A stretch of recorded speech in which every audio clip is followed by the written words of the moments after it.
waste. It's a word you probably hear a lot, and it's normally when being told about environmentalism or recycling, but I'm going to tell you about a waste that you won't have heard of before. Waste in medical research.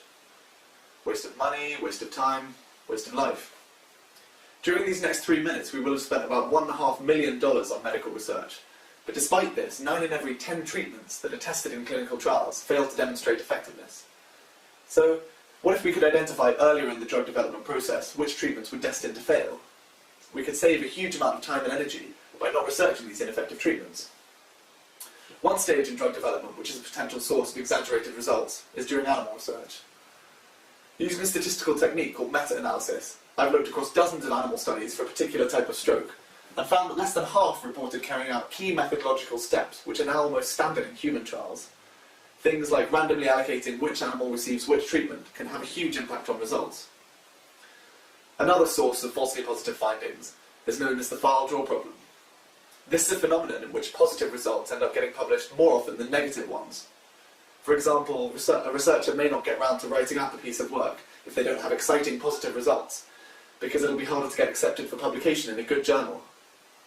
Writing up a piece of work is a pretty time-consuming task, and if there's a possibility that you're not even going to be able to publish it at the end of it all, then it's fairly easy to understand why some researchers might not feel it's the best use of their time. But let me show you why this is a problem.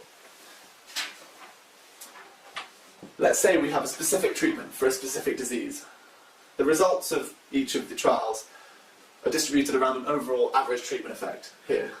And that's because each trial will use a different sample of individuals which may have slightly different body weights or ages. Some will be higher and some lower than the average treatment effect. But let's say now that we don't know about some of the negative studies because they haven't been published. Now, our average treatment effect is somewhere up here, which leads us to believe that the treatment is more effective than it actually is. In animal research, this is a big problem.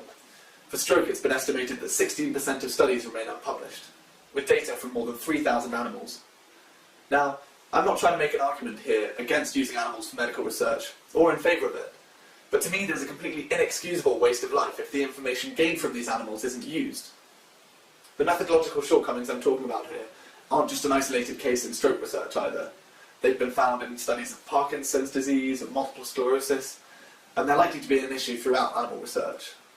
So, if these experiments were carried out and reported properly, we could be saving billions of pounds and years of research of human trials by knowing earlier if a treatment isn't going to work in animals. We need to stop this waste and conduct our experiments properly.